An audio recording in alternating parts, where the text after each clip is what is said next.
I was in the grocery store when suddenly I realized that my 4-year-old daughter had disappeared. I ran through the store in a panic, scanning the aisles. Sachi! Sachi! Sachi! Then, near the cash registers, I spotted her brown curly hair and her bright pink blouse and felt a wave of relief.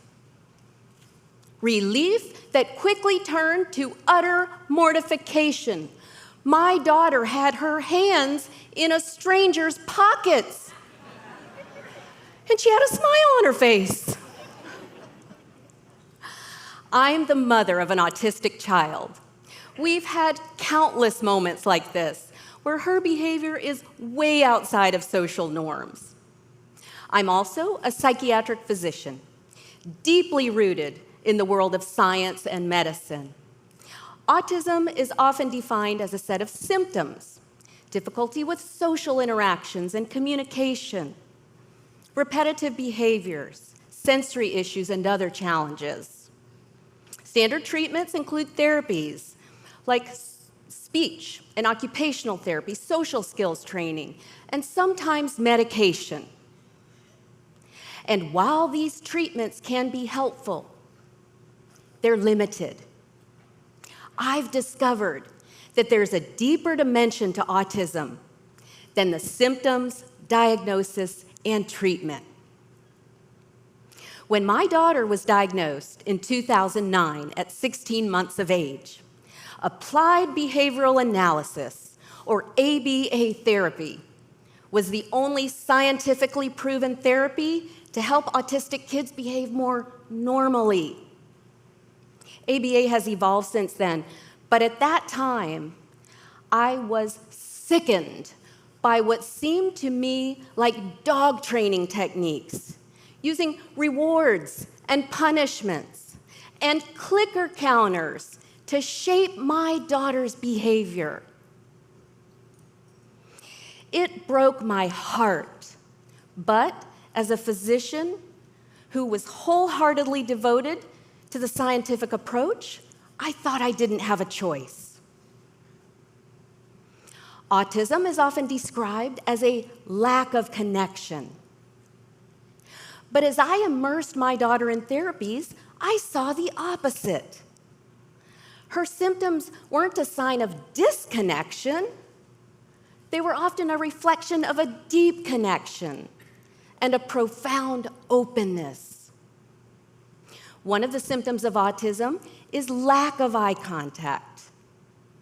I spent years trying to get my daughter to look at people until 2 autistic friends told me that eye contact is too overwhelming because it's like staring into someone's soul.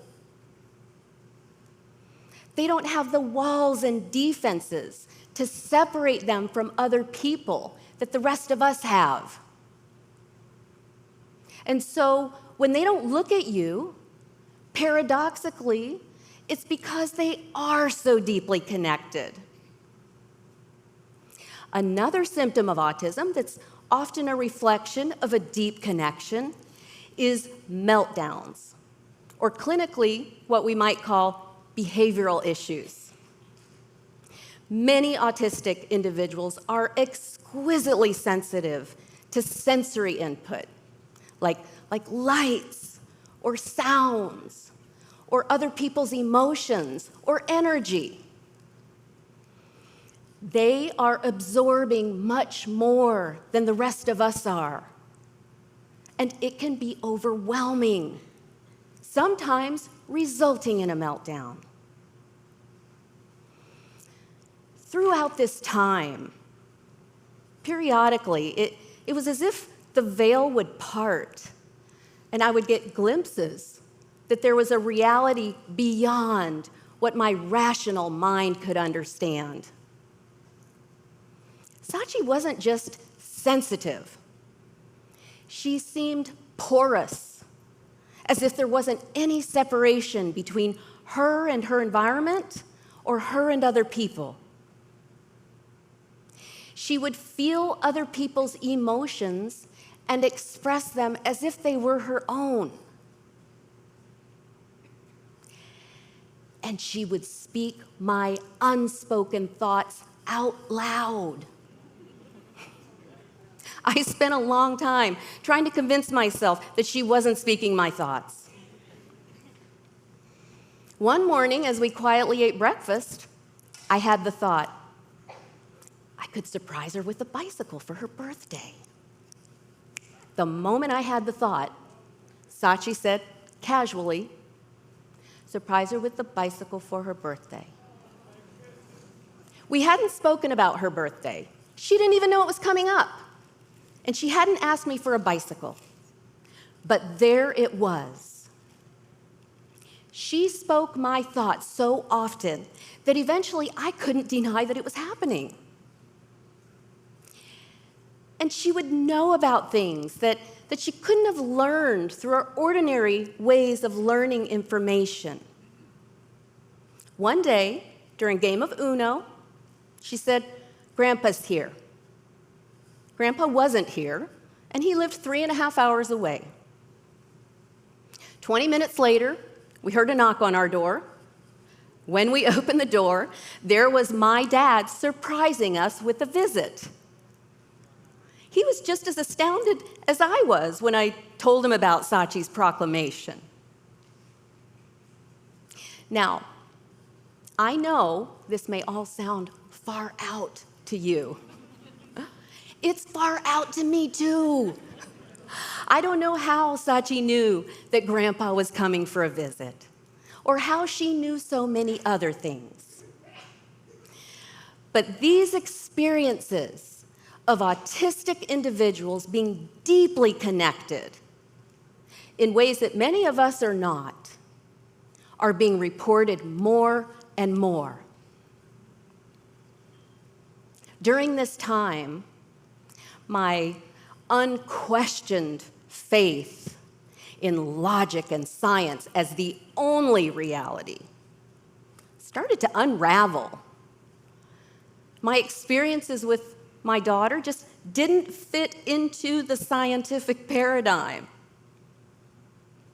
I came to understand that there are 3 ways that we can experience the world: through the physical, through the psychological, and through the state of interconnectedness. The first 2, the physical and the psychological, we're all familiar with, and they fit neatly within our logical scientific paradigm. Most of us are perceiving the world through the lens of the physical or the psychological most of the time. It's where we place our attention. The third way of experiencing the world is what I'm calling interconnectedness. This is a deep awareness of our connection with everything and everyone. It's a profound sense of being part of something greater than the individual me. Compassion, intuition, wisdom, and creativity all arise from interconnectedness. When our psychological defenses and our layers of protection drop away, and when our individual rigid sense of a me softens, we drop into this profound openness.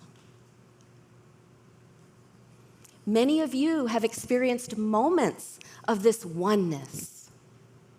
Maybe when you're watching a magnificent sunrise, or maybe when you're holding your sleeping baby in your arms, or maybe when you're meditating or praying.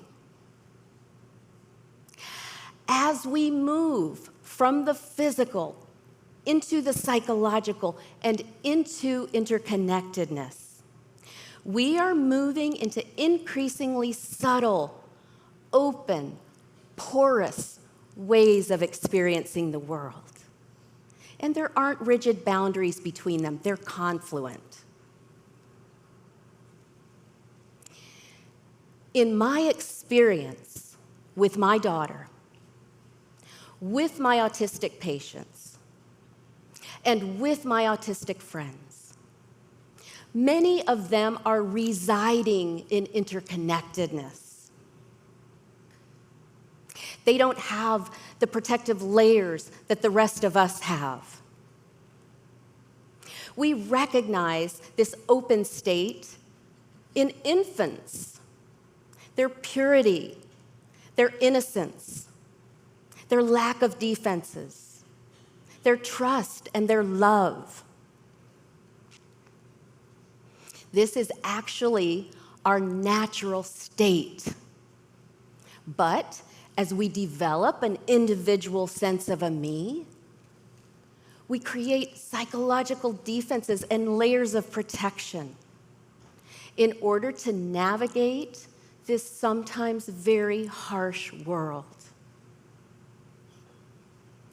But the autistic people that I know don't have those layers of protection. They retain their natural state of openness, porousness, and purity. They retain what the rest of us lose. And while this exquisite sensitivity and profound openness is a beautiful gift, living in a world where most people are much less sensitive, less open, and disconnected can be incredibly painful for autistic individuals and for their families. What if interconnectedness is what we all are at our core?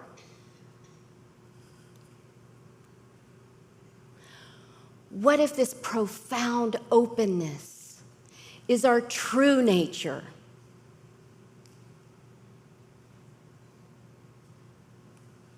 My daughter is 16 years old now, and she's here with us today.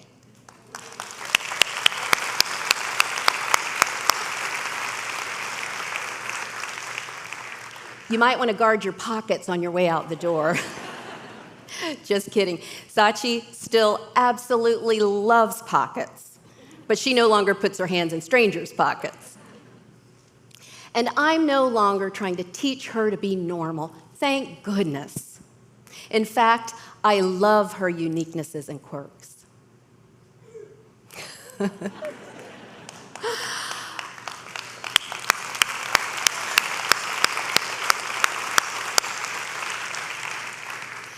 Her autism has been the greatest gift of my life. From my perspective, autism is a gift to all of us. My daughter expanded my ability to experience the world beyond the physical and the psychological. Most importantly, Sachi and many other autistic individuals teach us about living from the place of deep connection and love that we all long for. My favorite poet, Rumi, said, "Your task is not to seek for love, but merely to seek and find all the barriers within yourself that you have built against it." Thank you very much.